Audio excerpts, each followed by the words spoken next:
اللهم صل على محمد وعلى آل محمد كما صليت على إبراهيم وعلى آل إبراهيم إنك حميد مجيد. الحمد لله نحمده ونستعينه ونستغفره ونؤمن به ونتوكل عليه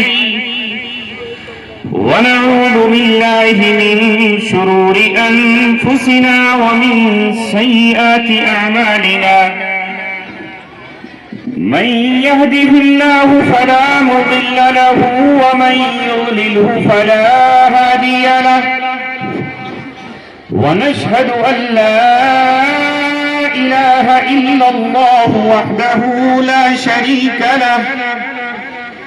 ونشهد أن سيدنا وسندنا وشفيعنا وحبيبنا ومولانا محمدا عبده ورسوله أرسله بالحق بشيرا ونذيرا وداعيا إلى الله بإذنه وسراجا منيرا. وصلى الله عليه وسلم تسليما كثيرا كثيرا. أما بعد، قال الله تبارك وتعالى في كتابه الكريم: لا يأتيه الباطل من بين يديه ولا من خلفه تنزيل من حكيم حميد. قال رسول الله صلى الله عليه وسلم: إن الله يرفع بهذا الكتاب أقواما ويضع به آخرين. صدق رسوله النبي الكريم.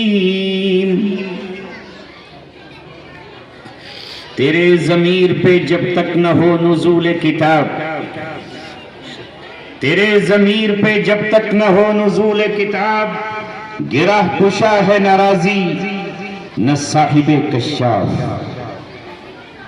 فضول سمجھ کر جسے بجھا دیا تم نے، فضول سمجھ کر جسے بجھا دیا تم نے، وہی چراغ جلاؤ تو روشنی ہوگی. سرزمین بچھیڑا کے اس عظیم الشان اجلاس اور اس دینی مدرسے میں تشریف لانے والے اس بستی کے نوجوانوں، بزرگوں، سامنے بیٹھے ہوئے بچوں، معصوم بچیوں اور پردہ نشین ہماری ماؤں اور بہنوں، بڑی مدت میں ساقی بھیجتا ہے ایسا مستانہ، بڑی مدت میں ساقی بھیجتا ہے ایسا مستانہ، بدل دیتا ہے جو بگڑا ہوا دستور میں خانے. آج سے 1500 برس پہلے یہ دنیا کراہ رہی تھی، آسمان خون کے آنسو رو رہا تھا اور زمین کی بھی ہچکیاں بندھی ہوئی تھیں. پوری انسانیت درد سے چلا رہی تھی، کسی راہبر کو پکار رہی تھی، کسی رہنما کی تلاش تھی. بھٹکے ہوئے منزل سے بہت دور چلے گئے تھے اور کوئی راہ دکھانے والا نہیں تھا.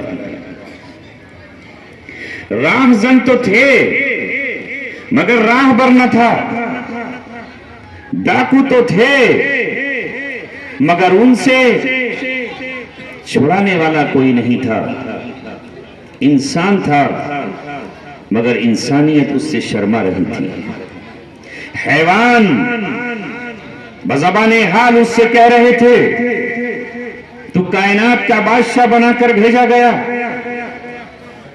ہم تیری خدمت پہ لگائے گئے، لیکن اے انسان تو نے یہ کیا اختیار کیا کہ آج درندے تجھ سے شرما رہے ہیں، چوپائے تجھ پہ ہنس رہے ہیں، یہاں تک کہ وہ شیطان جو لعنت زدہ ہے اور لعنت کا شکار ہے وہ بھی آج تمہارے اوپر قہقہے لگا رہا ہے کہ دیکھو یہ ہے انسان جو خانہ کعبہ میں بھی ننگے بدن طواف کرتا ہے، یہ ہے آج کا انسان جو انسان کا خون پیتا ہے اور اس پر فخر کرتا ہے، جسے یہ تمیز نہیں ہے کہ مردہ کھانا کتنا بڑا جرم اور کیسی بڑی غلطی ہے۔ یہ ہے وہ آج کا انسان جو انسانیت کی ساری حدود پار کر کے شیروں اور چیتوں سے بڑا درندہ بن چکا ہے۔ شیر بھی اپنے ہاتھوں سے اپنے بچے کا کلیجہ چاک نہیں کرتا اور اپنے دانتوں سے اپنے بچے کو کھا نہیں سکتا، مگر یہ آج کا کیسا انسان ہے 1500 برس پہلا کہ یہ اپنی بیٹیوں کو زندہ زمین میں درگور کر دیتا ہے اور درگور کر کے شرم سے سر نہیں جھکاتا، منہ نہیں چھپاتا، بلکہ قوم کے سامنے آ کر فخر کرتا ہے، ناز کرتا ہے، تکبر سے گردن اونچی کر لیتا ہے اور عقل کے ساتھ یہ کہتا ہے میں وہ آج کا جلاد ہوں، میں وہ بہادر ہوں، میں وہ جری انسان ہوں جو آج ہی اپنی بیٹی کو زندہ زمین میں دفن کر کے آیا ہوں۔ مردہ دفن کرتا تب بھی صبر ہے، زندہ مٹی کے حوالے کر دیتا، اس بچی کی چیخیں نکلتی، وہ روتی، وہ تڑپتی اور وہ فریادیں کرتی، آہیں اس کی زبان سے نکلتی، اشک اس کی آنسوں سے ٹپکتے، وہ باپ کو باپ کا واسطہ دیتی، وہ اس کو یاد دلاتی کہ تو کسے دفن کر رہا ہے، میں تیرے جگر کا ٹکڑا ہوں، میں تیری آنکھوں کا نور ہوں، میں تیرے قلب کا سرور ہوں۔ مگر انسان اس کے پاس کوئی رہنما کتاب نہیں تھی، اس کے پاس جینے کا کوئی دستور نہیں تھا، اس کے پاس آسمانی کوئی صحیفہ نہیں تھا، نبی پر کوئی، زمین پر کوئی نبی نہیں تھا۔ عیسیٰ علیہ السلام آسمان پر اٹھا لیے گئے تھے اور 571 عیسوی میں یعنی 600 سال تک یہ دنیا بغیر کسی ریفارمر کے اور بغیر کسی سماج سدھارک کے اور بغیر کسی نبی و رسول کے تھی۔ اس لیے انسان نہ رہ کر درندوں سے بدتر زندگی گزار رہا تھا۔ یہ اس لیے میں نے آپ کے سامنے منظر کشی کی تاکہ آپ کو احساس ہو جائے کہ وہ نعمت جس نے رمضان کے مہینے میں اللہ کے لوح محفوظ سے اتر کر محمد رسول اللہ کے قلب پہ نازل ہو کر پوری انسانیت پر اتنا بڑا احسان کیا ہے کہ اگر انسانیت اس قرآن کو روزانہ اپنے ہونٹوں سے چومتی رہے اور اپنی آنکھوں سے لگاتی رہے، عطر و خوشبو میں بساتی رہے، اس قرآن کریم پر اپنی جان کو نچھاور کرتی رہے، تو اس کا احسان قرآن کا کبھی اس سے ادا نہیں ہو سکتا ہے۔ یہی وہ قرآن ہے جس نے آ کر ہر باپ سے کہا اس بیٹی کو بھی ویسے ہی جینے کا حق ہے جیسے تیرے بیٹے کو جینے کا حق ہے، اسے اتنا ہی جینے کا حق ہے جتنا تجھے جینے کا حق ہے۔ اے انسان ذرا سوچ تو صحیح، پرندے جینے کا حق رکھتے ہیں، درندے جینے کا حق رکھتے ہیں، چوپائے جینے کا حق رکھتے ہیں، اور فضاؤں میں اڑنے والی چڑیاں جینے کا حق رکھتی ہیں، پیڑ زمین پر کھڑا ہونے کا حق رکھتے ہیں، عمارتیں حق رکھتی ہیں، مگر اس بیٹی نے کیا قصور کیا ہے؟ اس کا بیٹی ہونا کون سا جرم ہے کہ تم نے اسے اپنے ہاتھوں سے ذبح کرنا اور زمین میں زندہ درگور کرنا شروع کر دیا؟ یہ قرآن نے آ کر پیغام دیا، اور یہ پیغام مکہ سے چلا، مدینہ میں اسے قرار ملا، وہاں سے آگے بڑھا، روم میں داخل ہوا، ایران میں پہنچا، افریقہ گیا، ہندوستان میں آیا، اور دنیا اس کے نور سے منور ہو گئی۔ لوگوں کے ہاتھ سے پھاوڑے چھوٹے، لوگوں کے ہاتھ سے خنجر نیچے گرے، تلواریں نیام میں آئیں، اور ایک باپ اپنی بیٹی کی پیدائش پر فخر کرنے لگا، اچھلنے لگا، شکریہ ادا کرنے لگا، اور کیوں نہ وہ شکریہ ادا کرتا۔ اللہ کے رسول نے فرمایا جس گھر میں بیٹی کی ولادت ہو اس کے گھر جبرائیل پیغام محبت اور سلام اور پیار لے کر اترتے ہیں۔ قرآن اس وقت کی منظر کشی کرتا ہے، وَإِذَا بُشِّرَ أَحَدُكُمْ بِالْأُنْثَى ظَلَّ وَجْهُهُ مُسْوَدًّا وَهُوَ كَظِيمٌ، کہ جب تمہیں کسی بیٹی کی بشارت سنائی جاتی ہے، آج تمہارے یہاں امید کی کرن پھوٹی ہے اور امید کا چراغ روشن ہوا ہے بیٹی کی شکل میں، تو زمانے میں بیٹی کی خبر سنتے ہی قرآن کہتا ہے ظل وجہہ، اس کا چہرہ کالا پڑ جاتا، مسودہ وہو کظیم، اور وہ غصے کے گھونٹ پینے والا ہو کے رہ جاتا، جیسے کوئی غصے کا گھونٹ پیتا ہے۔ یہ کیا آ گئی؟ یہ کون سی بلائی؟ یہ کون سی آفت آئی؟ میں اس کی وجہ سے اپنا سر جھکانے پہ مجبور ہو جاؤں گا، داماد کے سامنے جھکنے پر مجبور ہو جاؤں گا، لوگوں کے سامنے میں کیا منہ لے کر جاؤں گا؟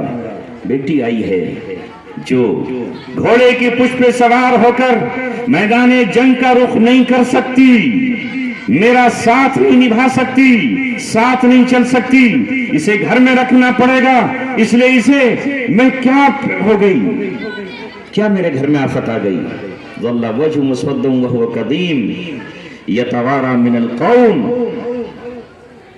اپنی قوم سے چھپا پھرتا، بیٹوں کی ولادت پر شیرینیاں تقسیم کرتا اور بیٹی کی ولادت پر قوم سے چھپتا اور سوچتا کیا کروں، اسے اسی طرح چھوڑ دوں ام یدسہ فی التراب، یا اسے مٹی میں دفن کر دوں۔ نرم دل اس وقت کے بھی کچھ صحیح انسان بیٹیوں کی پرورش کرتے تھے، ان کو پالتے تھے، مگر وہ قوم میں اعلیٰ درجے کے لوگ نہیں کہلاتے۔ جو اشراف تھے، چودھری تھے، سرداران تھے، اپنے کو بہادر سمجھتے تھے، وہ اس عیب کو ختم کر دیا کرتے تھے۔ ایسے میں قرآن مقدس نے آ کر یہ کہا یہ تمہاری بیٹی ہے اور اس میں بیوی کا کوئی قصور نہیں ہے، بیوی کا اس میں کوئی جرم نہیں ہے۔ یہب لمن یشاء اناثا ویہب لمن یشاء الذکور، اللہ جس کو چاہتا ہے بیٹیاں ہی بیٹیاں عطا کرتا ہے اور جس کو چاہتا ہے بیٹے دیتا ہے۔ علماء نے لکھا ہے اس کی تفسیر میں اللہ نے پہلے کیا کہا؟ یہب لمن یشاء اناثا، اللہ جسے چاہتا ہے بیٹیاں دیتا ہے، بیٹیوں کا پہلے ذکر کیا ہے اور بیٹوں کا بعد میں ذکر کیا ہے۔ اس لیے اللہ کو پسندیدہ یہ ہے کہ وہ کسی کو بیٹیاں دے، پہلے اس کا ذکر کیا، اور اللہ تعالیٰ جسے چاہتا ہے دونوں عطا کرتا ہے۔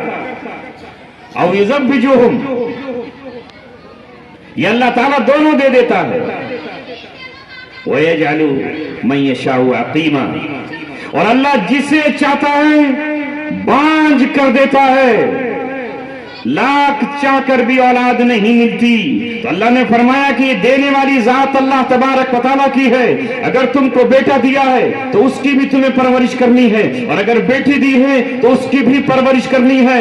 یہ دونوں ہی تیری جنت ہیں، یہ دونوں ہی تیری آخرت ہیں، یہ دونوں ہی تیرا سرمایہ ہیں، یہ دونوں ہی اللہ تعالیٰ کی طرف سے دی ہوئی تجھے امانت ہیں، اور یہ تیرا سب سے بڑی قیمتی سرمایہ ہے، چاہے وہ اللہ نے تجھے بیٹا دیا ہو یا بیٹیاں دی ہوں۔ اگر بیٹا خدمتگار ہے تو بیٹی بھی خدمتگار ہے۔ یہ تیری آگے چلنے والے ثمرات ہیں، یہ تیرے آگے چلنے والے پیڑ پودے ہیں، ان کی شاخوں پر نہ جانے کیسے پھول اور گل کھلیں گے اور ان کی خوشبو سے ایک چمن مہکے گا۔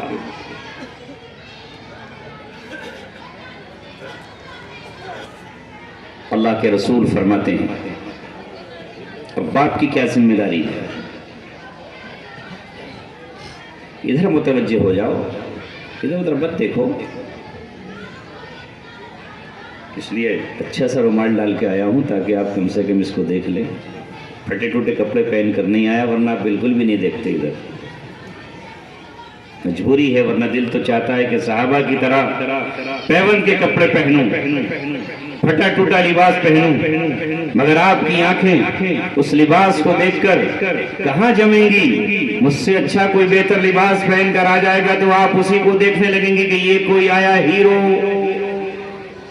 اور اس وقت میرے ساتھ آپ لگا دیں گے زیرو۔ تو میں جو آپ سے اس وقت گفتگو کر رہا ہوں، اس وقت دل اور اپنے دماغ اور اپنا قلب ادھر متوجہ کر دیجئے. میں اپنی بات آپ سے نہیں کہہ رہا، میں اپنا کوئی کارنامہ آپ کو نہیں سنا رہا، میں تو اس قرآن کی بات کر رہا ہوں جس قرآن کی محبت میں آپ جیتے ہو اور جس قرآن کی محبت میں آپ اپنی زندگیاں گزارتے ہو. یہاں قرآن کی محبت ہی آپ کو لے کر آئی ہے اور آج کا یہ دن آپ کے لیے بڑا مبارکبادی کا دن ہے اور اللہ تعالیٰ نے ہم سب کو آج اس نعمت کے حاصل کرنے کے لیے جمع فرمایا ہے. اس لیے پوری توجہ ادھر رکھو. اللہ رب العزت نے فرمایا ہے کہ جب قرآن کی تلاوت ہو وَإِذَا قُرِئَ الْقُرْآنُ فَاسْتَمِعُوا لَهُ وَأَنصِتُوا، جب قرآن پڑھا جائے تو اپنے کانوں کو ادھر لگا دو اور خاموش ہو جاؤ. یہ ان کا طریقہ ہے جو قرآن کے دشمن ہیں کہ جب قرآن پڑھا جائے تو وہ کہا کرتے تھے اور آج بھی کہہ رہے ہیں اور کل بھی کہیں گے، لا تسمعوا لهذا القرآن، اس قرآن کو مت سنو، اس لیے کہ قرآن وہ ہے جو کان کے ذریعے دل میں اتر جائے گا تو دل کی اصلاح کر دے گا، آپ کے اندر کی تمام بیماریوں کو پاک کر دے گا. اس قرآن کی سورہ فاتحہ پڑھ کر اور دم کر کے اگر اپنے بچوں کو پلا دو گے تو اللہ کے رسول نے فرمایا سورہ فاتحہ ہر مرض کی دوا ہے، اس میں شفا ہے. اس قرآن نے کہا ہے فیہ شفاء للناس، یہ قرآن وہ ہے جس میں انسانیت کے لیے شفا کا نسخہ موجود ہے. بے شک دل کی کدورتیں اس قرآن سے ختم ہوتی ہیں، دل کے داغ اس قرآن سے ختم ہو جاتے ہیں. اسے پڑھ کر تو دیکھو، اسے اپنے کانوں سے سن کر تو دیکھو، یہ کس کس کو کہاں سے کہاں لے آیا. یہ ابو جہل کے بیٹے کو جہنم کی وادیوں کی طرف جو جا رہا تھا اسے وہاں سے نکال کر جنت کی طرف لے آیا، جس کے قتل کا اعلان ہو چکا تھا، مگر اس قرآن نے اس کو پناہ دے دی تو اس نے پناہ دے کر اسے دنیا میں بھی امن دے دیا اور آخرت میں بھی امن دے دیا. آج اس کی نسبت پر ہم یہاں جمع اور ہم قرآن والے کہلاتے ہیں. کتنی بڑی نعمت آج ہمارے پاس ہے. حالانکہ ہم عجمی ہیں، ہم عربی نہیں ہیں، ہم عرب سے ہزاروں کلومیٹر کے فاصلے پر رہتے ہیں، زبان عربی نہیں ہے، مگر پھر بھی ہاں یہ قرآن اللہ کی زبان اور اللہ تبارک و تعالیٰ کا کلام ہے. وہ اللہ، ہاں وہ اللہ جس نے ہمیں آنکھ دی ہے اور اس آنکھ کو دیکھنے کی صلاحیت دی ہے، جس نے ہمیں یہ زبان عطا کی ہے اور اس زبان کو بولنے کی طاقت نصیب کی ہے. وہی اللہ جس نے ہمیں کان دیے ہیں اور کانوں کو سننے کی طاقت اور صلاحیت نصیب کی ہے. یہ اسی اللہ تبارک و تعالیٰ کا کلام ہے. اس کی ویسی عظمت ہونی چاہیے، اس کا ویسا ہی احترام ہونا چاہیے، آہاں ویسا ہی احترام جس طرح حضرت عمر ابن خطاب کے بہن اور بہنوئی نے کیا تھا. یاد ہے جب حضرت عمر رضی اللہ تعالیٰ کو لوگوں نے چڑھا دیا، چوکا لگا دیا، کیونکہ نوجوان بڑی جلدی جوش میں آ جاتے ہیں، ان کو غیرت دلا دی جاتی ہے. یہ الگ بات ہے کہ وہ غیرت کہاں استعمال ہوتی ہے، صحیح جگہ یا غلط جگہ. حضرت عمر کو لوگوں نے بھڑکایا اور کہا محمد رسول اللہ کا راستہ اگر کوئی روک سکتا ہے تو یہی خطاب کا بیٹا ہے، یہی خاندان عدی کا بہادر جیارہ تیجور نوجوان ہے. اے عمر کب تک یہ دیکھتے رہو گے؟ محمد کا قافلہ بڑھتا چلا جا رہا ہے، ان کا کارواں آگے بڑھتا چلا جا رہا ہے. غلام ہو یا باغی، امیر ہو یا غریب، عثمان جیسا تاجر ایمان قبول کر چکا ہے، ابوبکر صدیق جیسا ایک بڑا تاجر و سمجھدار انسان بنو تمیم سے وہ اسلام قبول کر چکا ہے، اور حضرت حمزہ جیسا بنو ہاشم کا ایک بہت بہادر پہلوان نوجوان تیر انداز ماہر شمشیر وہ اسلام قبول کر چکا ہے. عمر اگر محمد کی راہ نہیں روکی گئی تو یہ کارواں مکے میں کوہرام مچا دے گا، اور ایک دن آئے گا کہ یہ لوگ کعبہ میں کھڑے ہو کر علل اعلان نماز پڑھیں گے. تو ہی اس کام کو انجام دے سکتا ہے.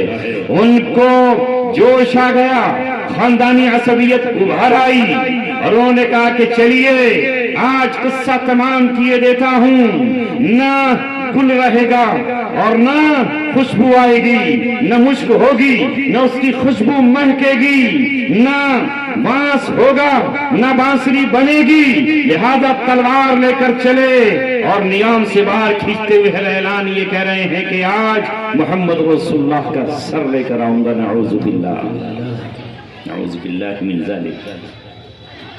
وہ سمجھ رہے تھے میں حق پر ہوں، انہیں کیا معلوم کہ وہ باطل پر ہے۔ یہاں بیچ میں ایک بات عرض کر دیتا ہوں، اللہ کے رسول نے بڑی پیاری دعا اور بہت ہی اہم دعا اپنے امتیوں کو سکھائی ہے اور خود بھی کی۔ جہاں یہ عورتیں ہوں گی وہاں شور و غل ہوگا ہی۔ ارے چپ جاؤ عورتوں، ارے مت چیخو مت چلاؤ، تم سے زیادہ میری آواز ہے، بیٹھ جاؤ،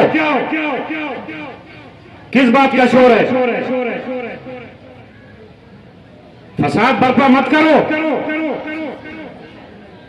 اور نہیں تو اپنے گھروں کو جاؤ، جلسہ سننے کے لیے مرد کافی ہیں۔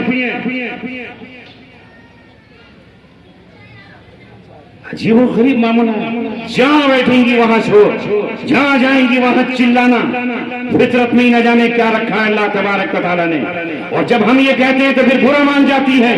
محمد رسول اللہ صلی اللہ علیہ وسلم نے کہا، عید کی نماز کے بعد آپ نے کہہ دیا یہ عورتیں ناقص العقل والدین ہیں، ان کی عقل بھی کم ہے اور ان کا دین بھی کم ہے، اس لیے اللہ تعالیٰ نے کہا الرجال قوامون علی النساء بما فضل اللہ بعضهم علی بعض وبما انفقوا۔ اللہ نے مردوں کو حاکم بنایا ہے عورتوں پر، مرد حاکم ہیں۔ اب کہا کیوں بنایا ہے حاکم، کیوں بنا دیا حاکم؟ تو اللہ کہہ رہا ہے کہ اللہ نے بعض کو بعض پر فضیلت دی ہے، یہ ہیڈ، یہ دماغ، یہ برین سب کا حاکم ہے، اللہ نے حاکم بنایا ہے۔ یہ دل بادشاہ ہے، اسے اللہ نے بادشاہ بنا دیا ہے۔ دل جو گلشن تھا تو ہر شے سے پکتی تھی بہار، دل بیاباں کیا ہوا، عالم بیاباں ہو گیا۔ دل اگر نہیں چاہے کھانے تو ہاتھ اٹھ نہیں سکتے، دل نہ چاہے سونے تو آنکھ سو نہیں سکتی، دل نہ چاہے بولنے تو بیوی شوہر سے نہیں بول سکتی، سرتاج سے نہیں بول سکتی، کیونکہ دل نہیں چاہ رہا ہے آج۔ تو یہ دل بادشاہ ہے، اب کس نے بنایا ہے؟ جاؤ اللہ تعالیٰ سے جنگ کرنے کے لیے، لڑنے کے لیے کیوں بنا دیا دل کو بادشاہ؟ جگر کو بادشاہ بنا دیتے، پھیپھڑے کو بادشاہ بنا دیتے، کڈنی کو بادشاہ بنا دیتے، معدے کو، لیور کو بادشاہ بنا دیتے، بنا دیا اللہ تعالیٰ نے۔ ذالک فضل اللہ، اللہ کا فضل ہے، وہ جسے چاہتا ہے عطا کرتا ہے۔ حسن دے دیا کسی کو، اب کالوا آ کر یہ کہے کہ بھائی مجھے حسن کیوں نہیں دیا؟ کبوتر کو وائٹ کر دیا اور دوسرے کبوتر کو نیلا کر دیا، نیلا کہے مجھے وائٹ کیوں نہیں کیا؟ اور کوئل اور کوا آ کر یہ کہے کہ ہنس کو اتنا وائٹ اور سفید کیوں کر دیا، بگلے کو سفید کیوں کر دیا، مور کو اتنا حسین پنکھ کیوں دے دیا؟ جاؤ اللہ تعالیٰ سے کہنا، اس کے لیے میدان قیامت سجے گی، اس کو سوال کر لیں۔ لا يسأل عما يفعل وهم يسألون، اللہ سے نہیں پوچھا جائے گا وہ کیا کر رہا ہے۔ تم مخلوق ہو، تم غلام ہو، تم اس کے بندے ہو، تم سے پوچھا جائے گا تم کیا کر رہے ہو۔ تو اللہ نے وجہ بتائی کہ ہم نے حاکم کیوں بنایا، اس لیے کہ اللہ نے بعض کو بعض پر فضیلت دی ہے، بنا دیا، ایک کو دوسرے پر فضیلت بخشی ہے۔ تلک الرسل فضلنا بعضهم علی بعض، یہ رسولوں کا کارواں ہے جن میں ہم نے بعض کو بعض پر فضیلت دی ہے۔ موسیٰ علیہ السلام کو دوسروں پر فضیلت ہے، اور عیسیٰ علیہ السلام کو کچھ اور پر فضیلت ہے، اور حضرت ابراہیم کو دوسروں پر فضیلت ہے۔ یہ فضیلت اللہ نے دی ہے۔ منہم من کلم اللہ، ان میں سے بعض سے اللہ نے براہ راست گفتگو کی ہے۔ تو یہ اللہ کا اپنا کلام ہے، جسے چاہے کوہ طور پر بلا لے اور اس سے بات کر لے، اور جسے چاہے پردے کے پیچھے سے بات کر لے، یہ اس کا اپنا فضل ہے۔ رات لڑنا شروع کر دے کہ دن کو تو خوبصورت بنا دیا، روشن بنا دیا، مجھے کالا کیوں بنا دیا؟ تو اللہ تعالیٰ جواب دے گا یہ میری حکمت ہے، تیرے کالے ہونے میں بھی حسن ہے۔ تو جب آتی ہے تو سب کو سکون کا پیغام دیتی ہے، تو جب آتی ہے تو اپنے ساتھ نیند کا خمار لے کر آتی ہے، تھکے ہوئے سو جاتے ہیں، جسم ٹوٹے ہوئے بالکل راحت محسوس کرتے ہیں۔ اے رات تو سکون والی ہے، دن شور شرابے والا ہے، دن حرکتوں والا ہے۔ میں نے رات تجھے اس لیے بنایا ہے، تو کیوں رو رہی ہے؟ اپنے کالے پن پہ کیوں اشک برسا رہی ہے؟ اپنے کالے پن پر تو کیوں غم زدہ ہے؟ جا، میں نے تجھے شب قدر کا مقام دے دیا ہے۔ جس رات میں اپنا آخری صحیفہ نازل کروں گا تو میں دن میں نہیں رات میں نازل کروں گا۔ وما ادراک ما لیلۃ القدر، لیلۃ القدر کیا ہے تم کیا جانو؟ لیلۃ القدر خیر من الف شہر۔ اے رات تو کیوں غم کر رہی ہے؟ تجھے افسوس کیوں ہے؟ اگر تجھے میں نے سیاہ چادر دی ہے اور تجھے میں نے حسن و جمال نہیں دیا تو میں تجھے اتنی بڑی فضیلت دینے جا رہا ہوں جس پہ دل ہمیشہ افسوس کرتا رہے گا، کبھی افسوس ملتا رہے گا۔ اے رات سن، جب میں معراج اپنے حبیب کو بلاؤں گا اور جب میں معراج اپنے نبی کو سیر کراؤں گا، سبحان الذی اسری بعبدہ لیلا من المسجد الحرام، تو دن میں نہیں بلاؤں گا، رات میں بلاؤں گا۔ اسرا کی رات ہوگی وہ اور میرا محبوب ہوگا اور عرش کے پاس میری اس کی گفتگو ہوگی۔ اے رات کی فضیلت دن کو حاصل نہیں۔ نعرہ تکبیر، دونوں ہاتھ بلند کر کے نعرہ تکبیر۔ اس لیے عورتیں یہ نہ کہیں کہ آج کیا بات سنا دی، ہماری توہین ہو گئی۔ آپ کی توہین نہیں ہے، اللہ کا کلام ہے۔ اللہ کہہ رہا ہے کہ حکمراں ہم نے مرد کو بنایا ہے، بما فضل اللہ بعضهم علی بعض وبما انفقوا، اور دوسری وجہ یہ اس لیے حاکم بنایا ہے کہ وہ خرچ کرتا ہے، مرد کما کر وہ لاتا ہے، رات کو آپ کو تھما دیتا ہے اور آپ اٹھا کر کے مالک بن جاتی ہیں۔ بن کمائے ہی تو مالک بن جاتی ہیں کہ نہیں؟ 1,00,000 کماؤ گی تو پتا چلے گا کہ 1,00,000 آتے کیسے ہیں۔ تو وہ خرچ کرتے ہیں، تمہیں خرچ کی فکر نہیں ہے، تمہیں تو صرف اتنا کہنا ہے کہ تیل ختم ہو گیا۔